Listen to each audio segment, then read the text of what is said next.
The first thing that we've got to talk about is we are now more than 2 weeks into the US and Israel's war in Iran. The death toll is rising, the fallout is growing, and Donald Trump, he is asking for help from allies that he has continuously insulted, bullied, and threatened. And as he continues to make threats, at least some are now refusing to get roped in, and the president, he might be considering another option: US troops on the ground. And so let's start there, because it's believed that any potential ground operation, it's likely to target a place called Carg Island. And the military actually just attacked it for the first time during this war on Friday, with Trump announcing the operation on social media and claiming the United States Central Command executed one of the most powerful bombing raids in the history of the Middle East, and added, "For reasons of decency, I have chosen not to wipe out the oil infrastructure on the island. However, should Iran or anyone else do anything to interfere with the free and safe passage of ships through the Strait of Hormuz, I will immediately reconsider this decision." And with that, the next day, CENTCOM confirmed what was described as a large-scale precision strike, saying U.S. forces successfully struck more than 90 Iranian military targets while preserving the oil infrastructure. And that last part's key, because Carg Island, which is located roughly 15 miles off the coast of Iran,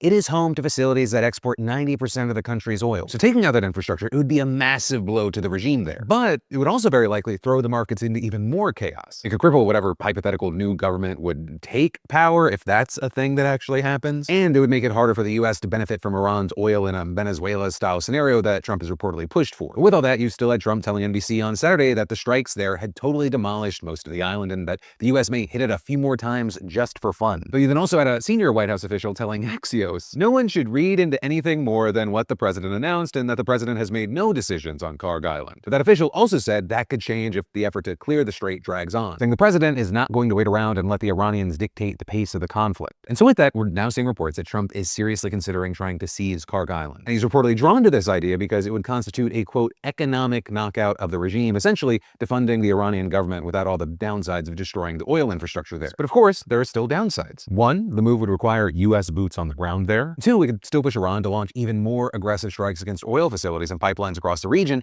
especially in Saudi Arabia. But despite the risks, the U.S. is now deploying 25,000 more Marines to the Middle East, adding to the 50,000 already there. While officials decline to say what their mission actually is, they're reportedly equipped to join a potential operation to seize the island. And notably, that's not the only boots-on-the-ground scenario being considered. The U.S. and Israel have also reportedly discussed sending special forces into Iran to secure its stockpile of highly enriched uranium. And two American officials told NBC News last week that Trump has privately expressed a serious interest in deploying troops inside Iran, either for an operation like that or one aimed at enabling the U.S. to benefit from Iran's oil production, like what came out of the operation in Venezuela. Trump also claimed in that NBC interview this weekend that Iran is ready to negotiate a ceasefire, but he's not ready to make a deal. But Iran's foreign minister then told CBS News that his country was ready to defend ourselves as long as it takes, and denied Trump's claim that Iran wanted to make a deal, saying, "We never asked for a ceasefire, and we have never asked even for negotiation." And with that, despite Trump's threats, he insisted that Iran would continue to lock down the Strait of Hormuz as long as necessary, saying the strait is open but closed to our enemies, to those who carried out this cowardly aggression against us and to their allies. And with that, you've now had several non-Iranian oil tankers, including from India, Pakistan, and Turkey, getting permission to go through the strait, which is actually very notable because until now, Iran had been fully blocking Gulf countries from exporting their oil while only allowing tankers picking up Iranian oil to pass freely, or keeping its own supply flowing to American adversaries, including China, which is the biggest buyer of Iranian oil. And you have many experts saying that as long as the blockade holds, Trump may not be able to end the war even if he wanted to. Iran starting to pick and choose who they're letting through, it might actually give them more leverage, especially if traditional U.S. allies decide that negotiating with Iran directly is the better move, right? Rather than having to rely on Trump. And actually on that note, you had Trump claiming in a social media post over the weekend that the U.S. and several other countries will send warships to the Gulf to reopen commercial shipping. And with that, he also called on China, France, Japan, South Korea, the UK, and others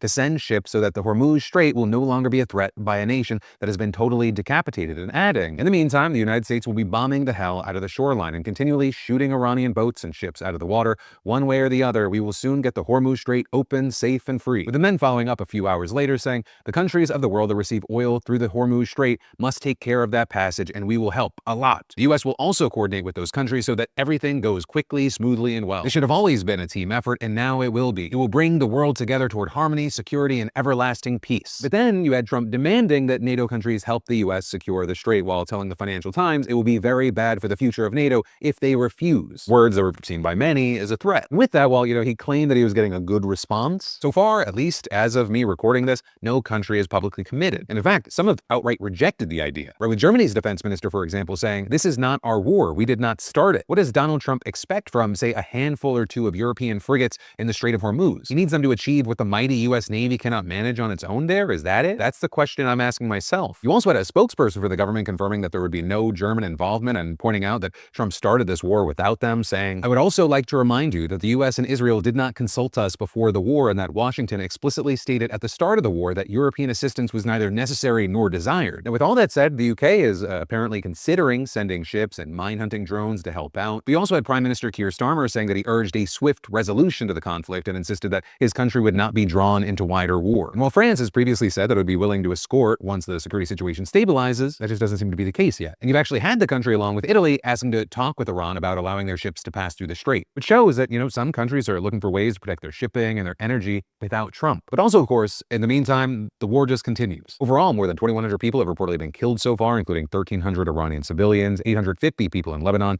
13 American service members, and at least 12 people in Israel. And today, U.S. and Israeli forces have continued to bombard Iran, while Iranian counterattacks across the region have kept up as well. And notably, with all this, you had an Israeli spokesperson telling reporters there are detailed operational plans for the war with Iran for the next 3 weeks, along with additional plans extending further. Although what the timeline is actually going to be, that still remains unknown right now. Or with Trump saying that the war will end when he feels it in his bones, as experts also warn that he's risking getting trapped in a cycle of escalation that might not end anytime soon. And then also, regardless of what happens with Iran, Israel's war in Lebanon, that might continue independently. Right today, officials said they were yet again expanding their offensive against Hezbollah there, saying that the military was moving into new areas without giving new details. Although there are also fears that it's really just laying the groundwork for occupying large parts of the country. And then also, as we've talked about before, the near perpetual violence in Palestinian territories, that's not let up during all of this either. In fact, just over the past few days, Israeli forces killed at least 12 Palestinians between the West Bank and Gaza. First, you had troops shooting and killing 4 members of the same family, including 2 young children in the West Bank, with Israeli authorities claiming the vehicle had accelerated toward the troops, who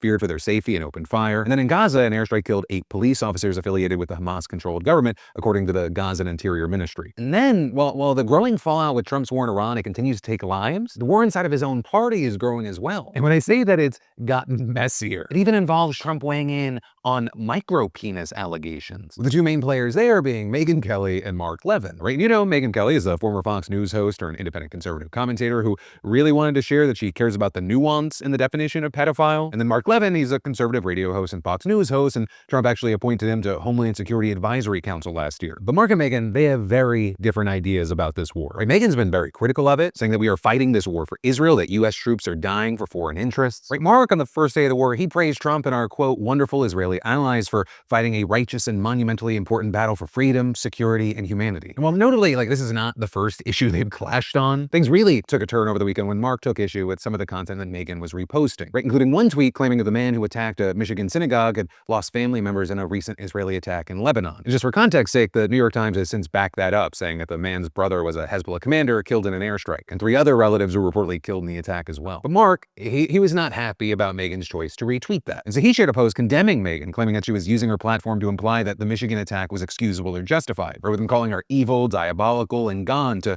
which Megyn shot back, "I'm sorry you have a micro-penis, Mark, but don't drag the rest of us into your drama," with things just kind of devolving from there, with Mark calling Megyn an emotionally unhinged, lewd, and petulant wreck who has completely revealed and destroyed herself, saying she's everything people says she is, but much worse. And so Megyn then just doubled down on the micro-penis stuff, dubbing him micro-penis Mark, and claiming he tweets about me obsessively in the crudest, nastiest terms possible. Literally more than some stalkers I've had arrested. He doesn't like it when women like me fight back because of his micro-penis. With her then going on to claim that Mark has shitposted about her over 100 times since November, but she's only responded 6 times, at first asking him to tone it down before he gets someone killed. And then you also had Mark calling her a harlot who wakes up and has micro-penises on her mind. And so you then also saw a ton of people responding to what was happening. Right? Everyone weighing in, but easily the biggest name was Donald Trump himself. With Trump coming to the defense of Mark Levin, calling him a truly great American patriot who is somewhat under siege by other people with far less intellect, capability, and love for our country. And the president then adding, he is a true conservative and intellect far smarter than those who criticize him. When you hear others unfairly attack Mark, remember that they are jealous and angry human beings whose sway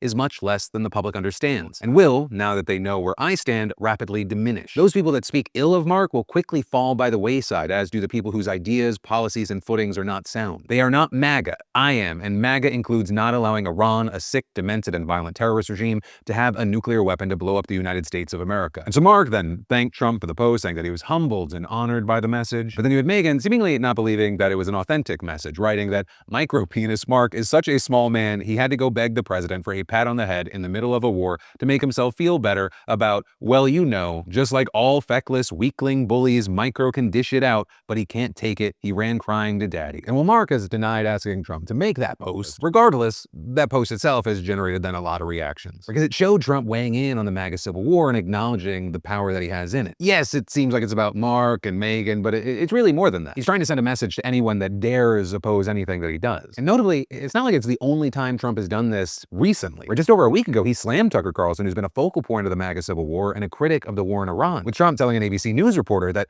Tucker has lost his way. He's not MAGA. MAGA is saving our country. MAGA is making our country great again. MAGA is America first, and Tucker is none of those things. And Tucker is really not smart enough to understand that. And now you've got Tucker Carlson making headlines because he's claiming that his stance on the war has proven so controversial that the CIA has been reading his texts to frame him for a crime. So the other day I found out that the CIA is preparing some kind of criminal referral against me, a crime report, to the Department of Justice on the basis of a supposed crime I committed. What's that crime? Well, talking to people in Iran before the war.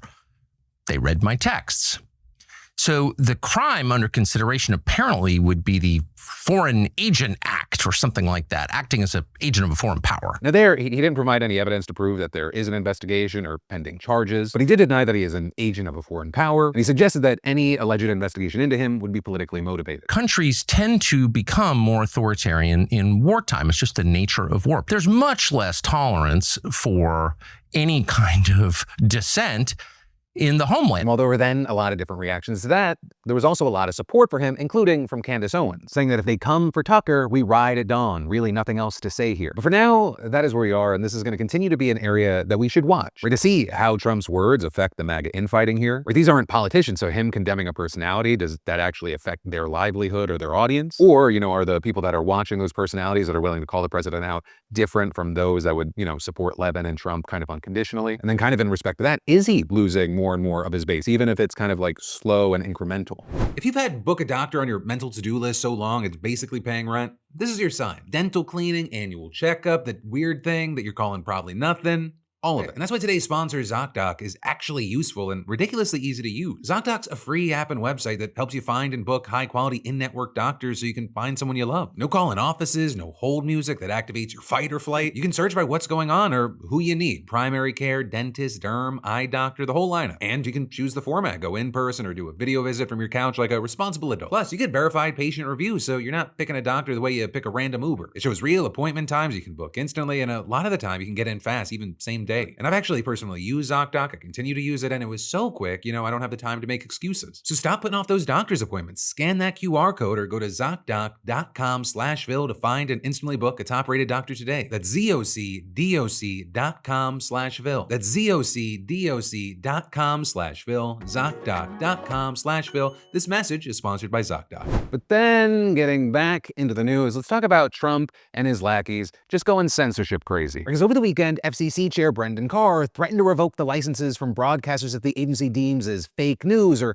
those operating with a liberal bias. Saying in a post on Twitter, broadcasters that are running hoaxes and news distortions, also known as the fake news, have a chance now to correct course before their license renewals come up. The law is clear. Broadcasters must operate in the public interest, and they will lose their licenses if they do not. And he was specifically responding to a post on Truth Social by Trump complaining about the coverage of the war in Iran. He even called for charges of treason over it, as well as Pete Hegseth's open criticism of CNN and their coverage, or with Hegseth calling CNN fundamentally unserious and adding, the sooner David Ellison takes over that network, the better. Just full mask off. We're trying to take over the news and what truth is for Trump. And specifically there, he's talking about the attempted takeover of Warner Brothers Discovery, which includes CNN, right? A takeover by Paramount, which Trump's billionaire ally David Ellison owns. And all of this, it's been telegraphed. It's been a long time coming. The claim of bias in the media has been a major Trump talking point for years and years. Trump even popularized the term fake news. But this time around, one of the biggest concerns is it's gone from rhetoric to actions. And in fact, Trump's Truth Social post that Carr was responding to was part of a wider posting spree about the media and the impact his administration has had on it since coming back to office. At one point, Trump shared an infographic titled "President Trump is Reshaping the Media," which highlights the defunding of PBS and NPR, the doing away with fact-checking on meta platforms, and the mass layoffs over at the Washington Post. Now, with all this, with the FCC and Carr, you have some saying that they don't think that it's going to go past just threats, noting that the FCC hasn't denied a license renewal in decades, and you have CNN saying that any government action against someone holding a license would likely result in a lengthy First Amendment-centered legal battle. A public interest lawyer even arguing Chairman Carr's threats are hollow, saying he poses no genuine danger to any broadcasters' licenses based on his unhappiness with their content. And that was also echoed by the only Democrat commissioner on the FCC, Anna Gomez, who said, "The FCC could issue threats all day long, but it is powerless to carry them out. Such threats violate the First Amendment and will go nowhere. Broadcasters should continue covering the news fiercely and independently without fear of government pressure." Though that's also not to say that the threat should just be shrugged off. There are still places that the FCC holds a lot of sway, especially when it comes to acquiring or transferring a license, which is why you're seeing companies uniquely vulnerable to government pressure while trying to complete a merger. Though media advocacy groups have also argued that the threat itself does hold a lot of power, saying Carr's goal is more about pressuring news outlets into submission and self-censorship. With the legal director at the Foundation for Individual Rights and Expression saying in a statement, "Again and again, Carr's tenure as FCC chairman has been marked by a shameless willingness to bully and threaten our free press." And all of this actually has raised alarm bells for people on both sides of the aisle. I'm not going to say equally, but we have seen it on both sides. But even as Trump's applauding Carr's move, you have a number of Republicans telling people to pump the brakes. For example, Senator Ron Johnson of Wisconsin saying that he's not a fan of the government trying to exert control over a private enterprise or meddle with freedom of speech, and adding, "I'm in big support of the First Amendment. I do not like the heavy hand of government no matter who's wielding it. So no, I would rather the federal government stay out of the private sector as much as possible. The federal government's role is to protect our freedoms, protect our constitutional rights." So obviously, you're seeing more Democrats taking stronger stances, with California Governor Gavin Newsom, for example, calling Carr's threats flagrantly unconstitutional, and Senator Elizabeth Warren saying that it is straight out of the authoritarian playbook, and adding, "It's illegal for the government to censor free speech it just doesn't like about Trump's Iran war." And then you had Senator Chris Murphy adding, "We aren't on the verge of a totalitarian takeover. We are in the middle of it.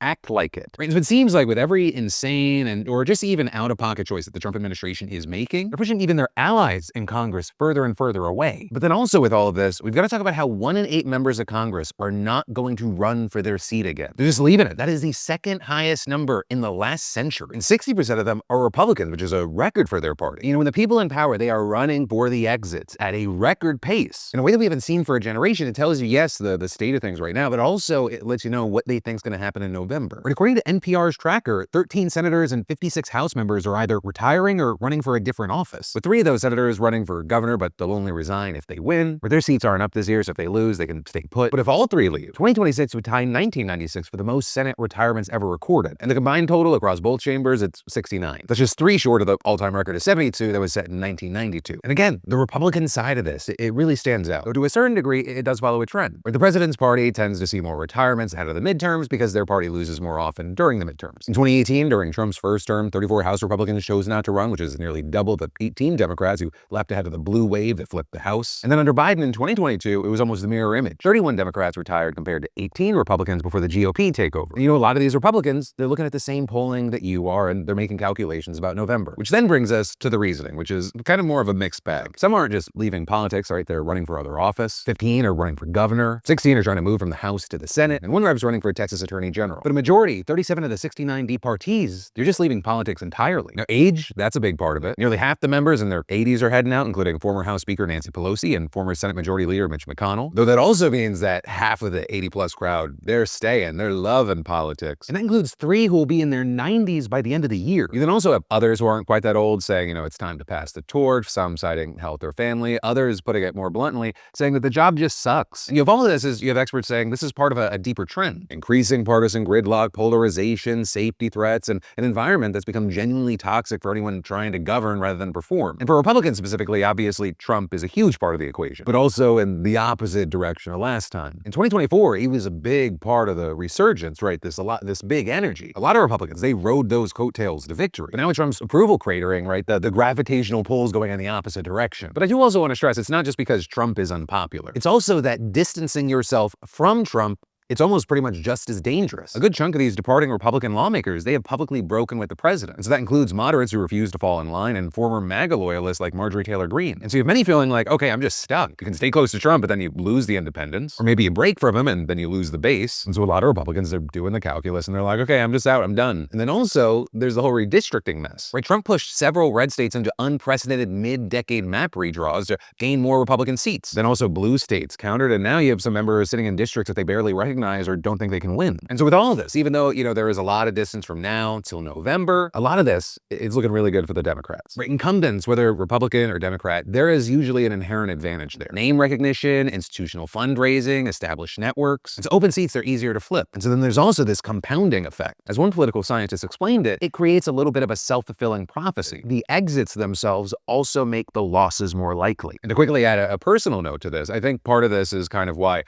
my wife, Lindsay DeFranco, a phenom, amazing, very excited for her. She was presented with this opportunity and the nudge to go for a House seat in Georgia. It's a state House seat in a relatively red area, but you don't do these things just because it's easy. You hope people jump into the space because they want to be a part of really positive change, be a part of the change you want to see in the world, especially when a lot of the people that are in those positions or running for those positions seem more inclined to care about, culture war BS rather than, electricity being affordable, you having health care, like you getting paid properly, schools being safe and funded, like the things that actually matter. And so I'll end on actually two things here. One, for the personal bit, if you want to find out more about Lindsay running or donate to her campaign, you can go to lindsayforga.com. I love that the initials for that is LFG because that is 100% the energy we got to have going into November. And so yeah, Lindsay is trying to flip an open seat. If you're in Georgia's District 47, check your district. Definitely wherever you are, check your local elections as well. But especially in Georgia, there's a record number of Democrats running in Georgia this year. And then two, for the rest of the races in this midterm, we'll see what happens, right? Because again, there's a lot of distance from now till November. Do more people drop out? Does the polling change? In which direction? There's a lot of ways this could go. Right, but the next step from that, if you're flying anytime soon, it's very likely going to get worse. Right, the partial government shutdowns past the 1 month mark. Over 300 TSA agents have quit, and the ones still showing up, they're not getting paid. So lines are already getting longer at airports across the country. There's no deal in sight, and the people that are working at TSA, they're draining their retirement accounts if they even have them to make rent. Right, if you've hopped on pretty much any social media, you've seen people just waiting in these crazy long lines. And well, yes, you're seeing it in places like Austin, Texas. That's a little bit different because South by Southwest is happening. You're also seeing it across the country because you're seeing TSA employees call out sick. And that's in addition to DHS announcing on Friday that more than 300 TSA agents had quit, noting that this is the third time in 6 months that these workers are being forced to work without pay. And that timing also really matters. Union reps say that this latest shutdown, it's hitting workers who never financially recovered from the longest shutdown in history last fall. That one lasted 43 days. And even though those agents, they eventually received back pay, for many, it was too late. TSA agents make on average $50,000 a year. A lot of them, they are living paycheck to paycheck. So waiting for back pay once the shutdown's over, for a lot of them, that's not feasible. That's not real if you have to pay rent or buy food. And during that last shutdown, you had agents taking on second jobs, burning through savings, surviving on credit card debt that they're still paying off. Even just looking at October and November alone of last year, TSA data showed roughly 1,100 officers left the agency. And even though we have the 300 number this time, this is just the beginning. And workers also have fewer resources to fall back on. Last time, some got short-term, no-interest loans from banks. Nonprofits hosted events to hand out groceries and supplies. But this time, the support seems to have dried up. That said, some airports like Denver, Seattle, Las Vegas, they've started requesting donations for impacted workers. But you have agents telling reporters they're having to pull thousands of dollars from their retirement account or borrow from family. And you have industry experts saying that we're actually still a few weeks away from a real crisis point at the airports, but every day without a deal, it gets closer. And right now, it doesn't look like a solution's very close. Right on Thursday, even Senate Democrats blocking DHS funding legislation for the fourth time since the shutdown started. The Democrats saying that Republicans still won't agree to meaningful restrictions on ICE, and saying that Republican leaders rejected one of their proposals to fund TSA separately while negotiations continue. Right, the Democrats are trying to carve out ICE specifically so that these TSA workers and others can get paid. But you have the Republicans saying that the Democrats won't negotiate in good faith. And all the while, you have tens of thousands of TSA workers just working without pay. And you're gonna have millions of Americans still showing up to the airport wondering, why are these lines so long? Why is it wrapped around the terminal? Why is it outside? As this impacts real people in real time, there is also the question of what does this mean for the midterms? What does it mean moving forward? Who do people blame and how do things move from there? But that, my friends, is the end of your Monday Philip DeFranco show. There was a lot to talk about. There's going to be even more to talk about. I'm just glad we got this show out for you today. Thank you so much for watching. I love your faces, and I'll see you right back here tomorrow.